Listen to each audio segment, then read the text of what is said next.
Hey guys, welcome back. You're still tuned into Trading Hour. It's still an over 190 point cut that we have on the index right now. So really no let up there right now. The mid-cap index has slipped a little bit more. So it's 310 points lower.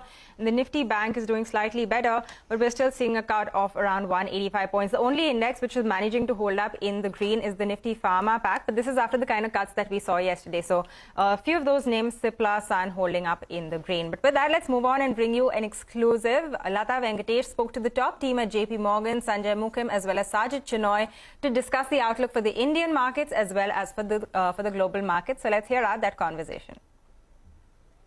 Well, I think the answer to that is how long, right? And the one big pushback I get from all my clients is that at now India is benefiting because it is not China, right? Within the EM context, there's a lot of issues with many other peer economies. There's a lot of uncertainties, and India is one of the economies that is decoupled, or at least believed to be decoupled, from the troubles of others. And a lot of investors mechanically went underweight India early in the year, because for 20 years, Lata, the lesson we've learned is that you should sell India when oil prices go up, right? It's worked almost every time. This is the first instance where Indian equities have outperformed despite higher oil prices. And what is happening now is that people are getting pulled into looking at India because it's outperformed, and there are other issues. And so there's a FOMO. There is a bit of a FOMO in many investors, and frankly, there's a lack of choice in investing elsewhere. No, I take your point, but there are people who are making a special geopolitical argument which may last longer. For instance, China and Russia are uninvestable. Even the other BRICS countries, South Africa and Brazil, are, Brazil has political uncertainty ahead. So the argument, especially vis-a-vis Russia and China, if you exclude these two as investable opportunities, then India becomes like absolute, are there fund managers who are telling you, who are at least wondering if there will be a ex-India EM? So India gets special allocation. Are we heading towards that? There is conversation. More than passive flows. Well, there are conversations around it, right, Lata? And yes, it's come up in many of my discussions. But the problem is that the benchmark indices still are EM indices, right? And you at the moment, yes. But do you see in a year or so that? I don't know, and that's my initial comment, right? We don't know how long this remains decoupled, when this kind of breaks apart. Okay. But the trouble we have specifically now is that Indian equities have become especially expensive. Right. So while the allocation decision looks okay, I need to look at ex-China, ex-Russia, many other parts of EM. But when you start executing that trade on the ground and say, okay, now what do I buy in India? That's when people run into a bit of a wall, because the growth value combination is very difficult to find in India at the moment. Fair point. Sajid, lay out the growth trajectory. Clearly one of the fastest growing economies. To what extent can this be muddied by the expected slowdown in US, Europe, China?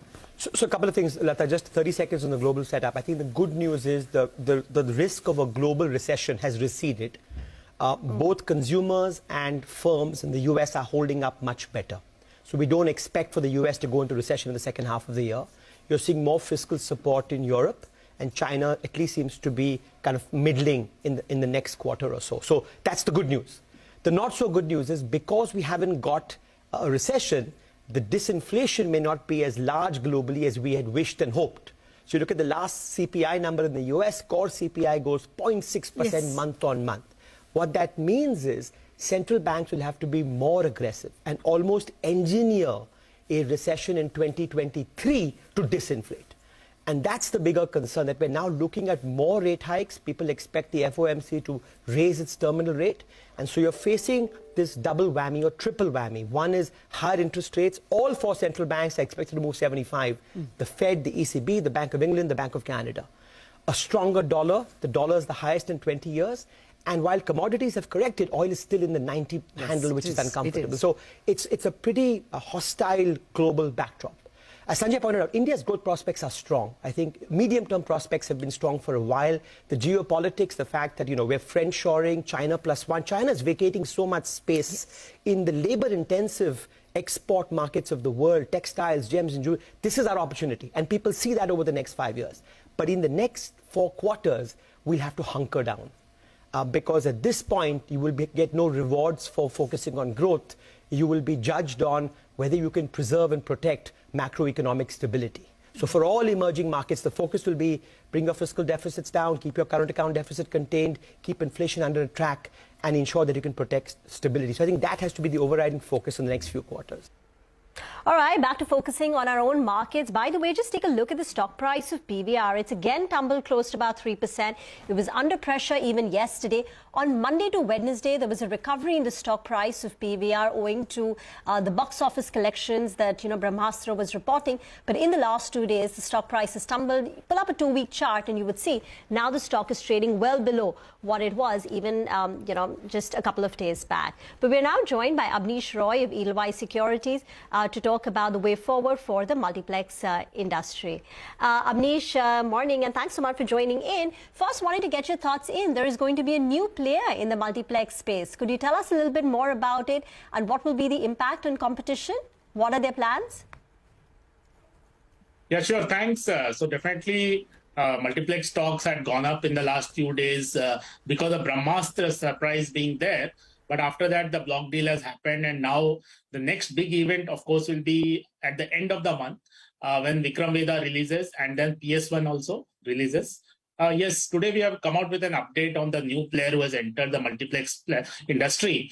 So yes, it is a player who needs to be watched clearly because Ajay Devgan understands the movie industry quite well. He's the guy who is behind that. Of course, he has hired a very good team also. And currently, they are setting up multiple cinema theaters across the country. And already they have 19 screens. So this again shows that just because PVR Inox are merging, it doesn't mean the competition ends. So there will be more such players. If you remember, Kanakya Group has also re-entered. So they took back their screens from PVR and they have also re-entered. But the point here is this is not an easy industry. That's why if you see 7-8 years back, there are multiple players, 6-7 players. Now you would have just one very strong PVR Inox and then a poor number 2 Cinepolis. And the number 3 player Carnival is going through its own debt concerns. So yes, new players are coming. So PVR Inox will have to watch out. But it's a tough industry in terms of cash flow because PVR Inox are listed. So for them already they are profitable. It is much easier to expand. So they'll be adding 200 screens per year. But for new players, it's going to be quite tough. But yes, always good to have competition for the customer also. And this will be a healthy competition in my view. So for the stock, particularly on PVR, is the risk reward still favorable according to you for a long-term investor? I mean, the 52-week high was about 2,200. So we're still a bit away from that. What are your thoughts on the stock?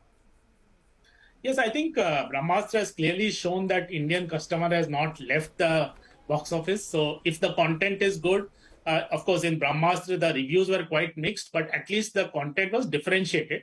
Plus, marketing was extremely strong. Hats off to them for that. And definitely, if you see the World Cinema Day, National Cinema Day has also been postponed from 16 September to 23rd. This again shows the confidence which the industry has of getting good footfalls in Brahmastra and getting a good price also for that. But yes, next big event will be at the end of the month. So there is no tearing hurry because first 2 months in Q2 has been weak. Street will be cutting estimate for the full year and Q2 also because only one good movie has been there for the full quarter. So yes, near term, it's not very strong in terms of risk reward. But my sense is at the end of the month, we'll have Vikram Vedha, we'll have PS1 and then festive season kicks in. We are positive on the festive consumption because this is the first year when COVID as such is not much of a concern. So we do see footfalls coming back because content pipeline is strong. Abneesh, you were just mentioning the National Cinema Day. There was quite some protest on social media when they initially decided to postpone that. I mean, of course, to cash in on Brahmastra and get one more weekend's worth of collections. But, since we have you with us, I also want to throw in some questions on the FMCG space. We had the HUL analyst meet. And once again, the management continues to sound they are not sounding too positive at all. So they're saying demand remains weak. Margins are still under pressure. How do you really see H2 shaping up? And when do you think we can see some respite on the margin front? Sure. We, in fact, released a note on consumer demand in the rural India. Absolutely, in Q2, there is nothing to celebrate from a demand recovery in the FMCG for most of the companies. On a 3-year basis, the volume growth for most companies will be fairly similar to Q1. Yes, in terms of the macro factors for rural, it seems to be improving in terms of good monsoon. The diesel and the fertilizer prices have also come down. But issue is UP, Bihar, Bengal, currently there's a deficit in rainfall. So overall, I think H2, the recovery will be there for rural demand. But currently, it seems to be more of a base effect because base becomes favorable. Margins clearly is the more positive factor. I do expect for most companies 100 to 200 bps gross margin expansion in H2 versus H1. Hindustan Unilever, Britannia, Godrej Consumer, Nestle, and Asian Paints and Pidilite. These 5-6 companies will be in the top tier in terms of margin expansion. Rest of the companies also will see some benefit, but those will be on the lower side. All right. Thank you very much, Abneesh, for joining in and sharing your views on the multiplex industry as well as on HUL. Get into a break on that note. We'll discuss market technicals. Mitesh Thakkar of earningswave.com joins us next.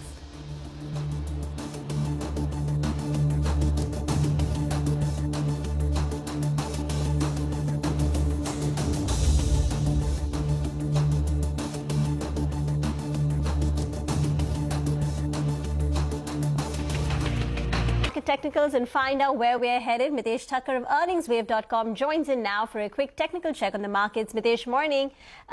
What is trade looking like right now? What is it that you would recommend? Morning, Rima. Today morning, when the SGX was opening negative, we suggested that this dip may not be a good buying opportunity because the intraday and the hourly indicators were slightly on the negative side. I think that's playing out and we might get a deeper correction than what we've got in the last 2-3 days. And I think we are heading towards 17,530, 540 zone to begin with. If we break that, then we'll contemplate lower levels. But for the timing, I think 17,530 should be it.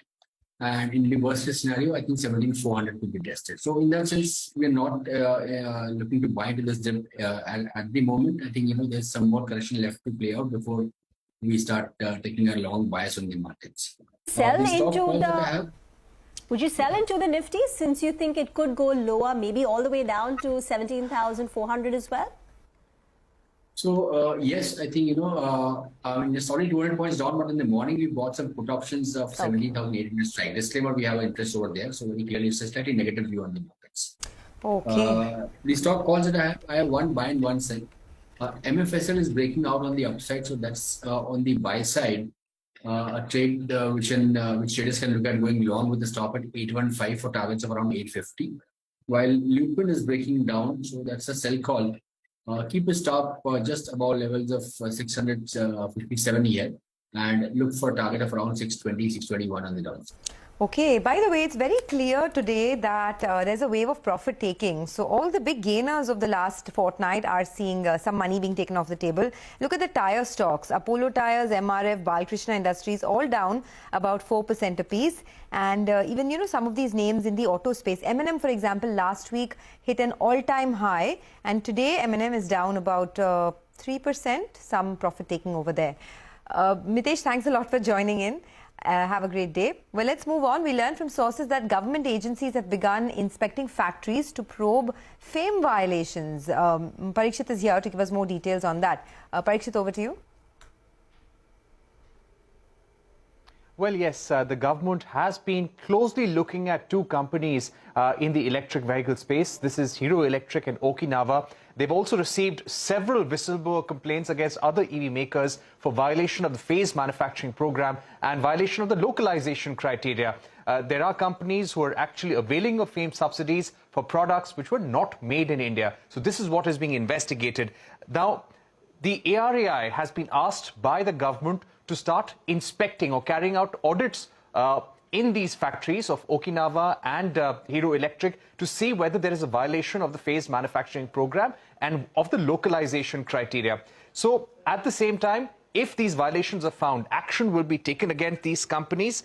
And there are other players also which are under the scanner. But the DHI is also seeking information from the DRI, the Directorate of Revenue Intelligence, which has imposed a 330 crore fine on Hero Electric for goods that were imported till 2019. Remember, DRI had found them in violation of the customs norms, said that there was a modus operandi of bifurcating the products actually importing whole products and showing them as parts to avail of lower customs duties. So that is a separate case that is ongoing. The Department of Heavy Industry is seeking details of that as well. At the same time, we believe that there is an API which is being developed for the FAME scheme as well. That will bring in more transparency in the way subsidies are given to different EV companies. This will come into effect from the 1st of October. But with regard to Hero Electric and Okinawa, the government will now be looking at almost every part that has been imported by them or has been put into products by them since the 1st of April FY22. All right, Pariksha, thanks a lot for getting us all of the details on this important story on the probes into all of these EV makers. But with that, we're going to get into a short break now. When we come back, we'll discuss the market fundamentals. Pankaj Murarka of Renaissance Investment Managers will also be with us.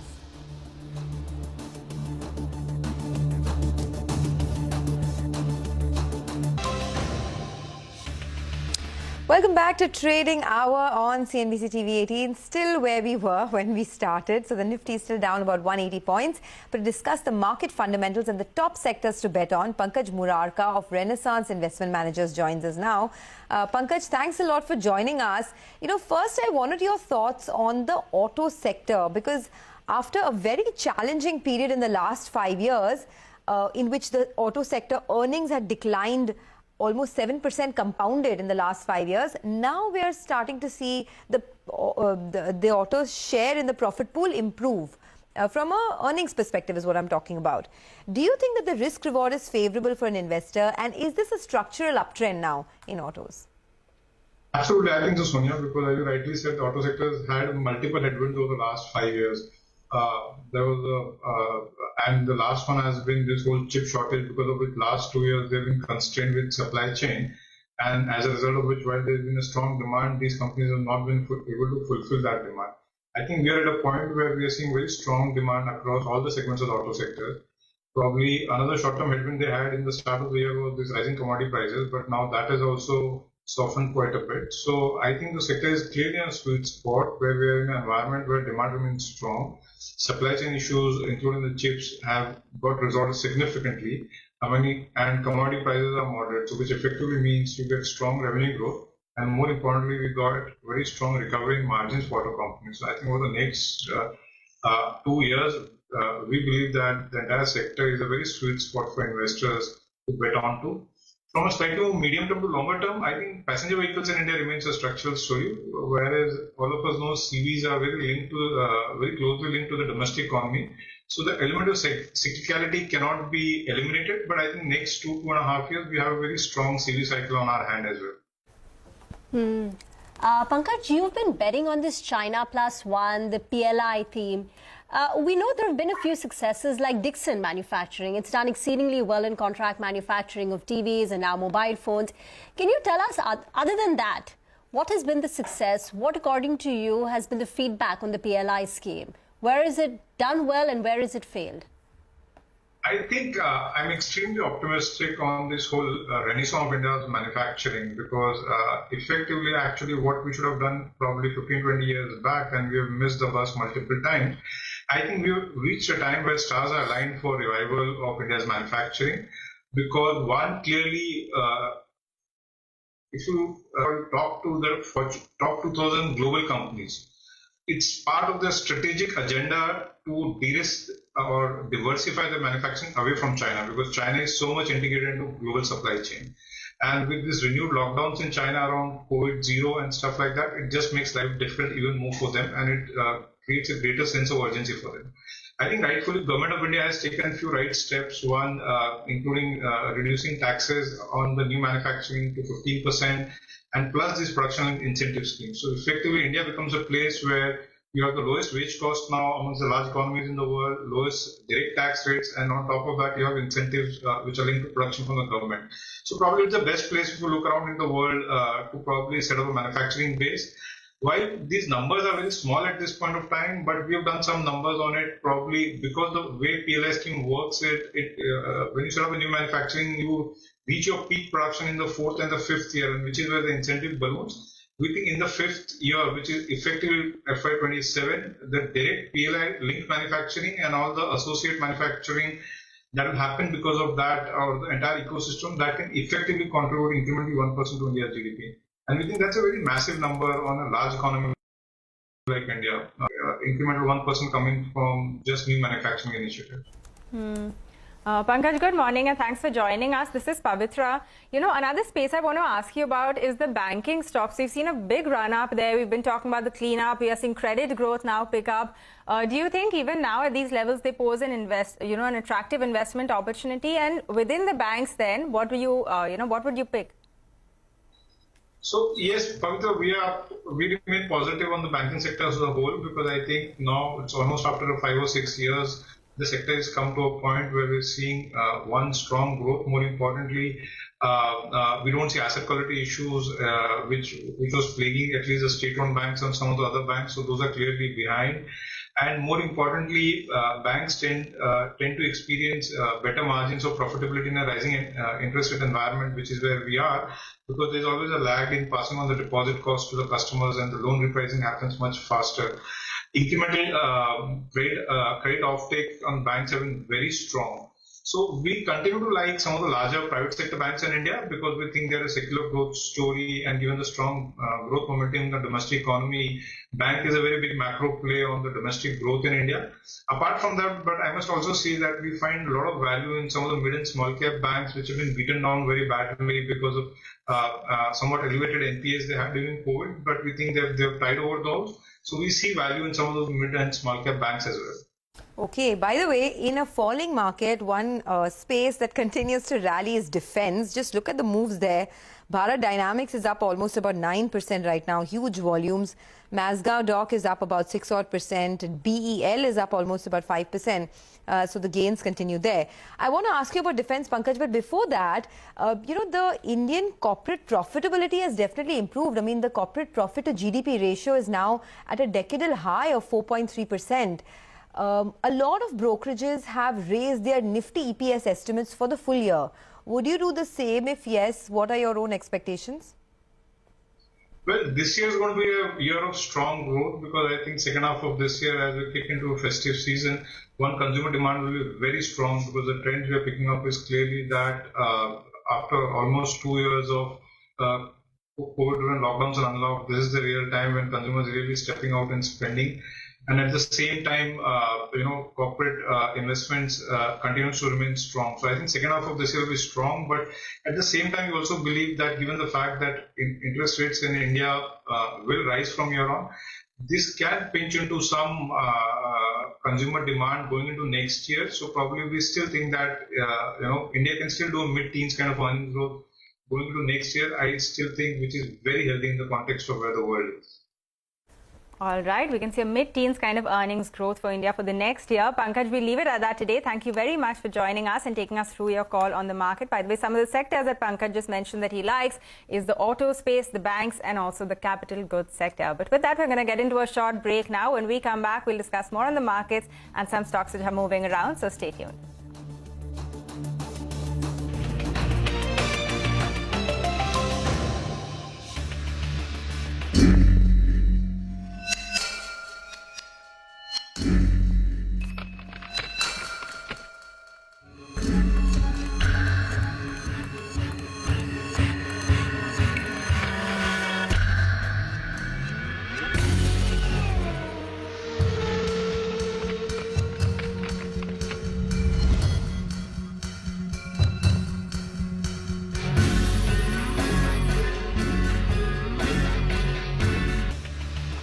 Welcome back. You're still tuned into Trading Hour on CNBC-TV18, and let's now put the spotlight on the auto sector. All segments of the auto sector are on the recovery path. That is the word from SIAM's President-elect VE and CEO Vinod Agarwal. Let's listen into some excerpts from the conversation that he had with my colleague Parikshit. So here's that chat.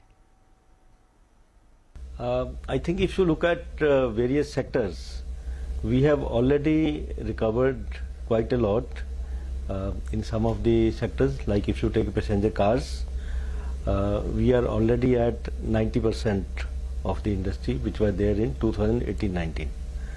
If you look at three-wheelers, there we are down quite a lot. In two-wheelers domestic, there also we are still down by 35% if you look at 21-22. However, this year, first 4-5 months, we have seen good growth coming in both passenger cars as well as two-wheelers.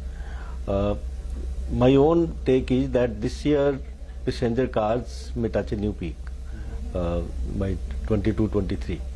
As far as commercial vehicles are concerned, we are still at around, last year we were at 70% of the earlier peak. And this year, first 5 months, we have seen good growth. Some of the segments of commercial vehicles are going to touch new peak. So therefore, I would say we are on the recovery path in all the segments.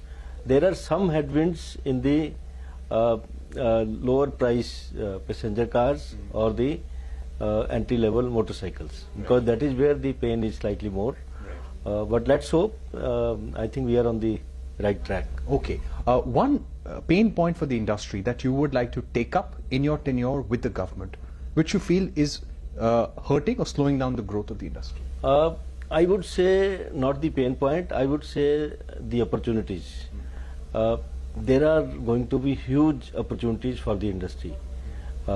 If we look at the vision of government, the entire vision for the Amrit Kal for next 25 years, or 5 trillion economy within next 3 or 4 years, I think there are going to be opportunities for the industry. And we have to work very, very closely with the Government of India, and we have to contribute in realizing that vision of Government of India. There is going to be tremendous movement towards alternate fuels, towards flex fuels, towards more ethanol blended fuels. There will be more electric technology coming in. There will be more and more movement towards gaseous fuels like CNG and LNG. And so therefore, I think we are going to work very closely with the government.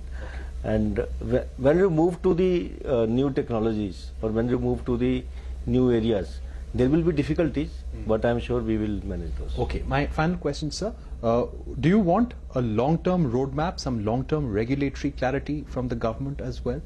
Because a lot of these technology interventions, standards which come into effect from time to time, they create disruptions in terms of manufacturing timelines, regulatory costs. So would you want some sort of transparency, predictability in the way the technology roadmap will evolve? Of course, that is always better if you get the clear roadmaps, and on that we will have very, very closer working with the government.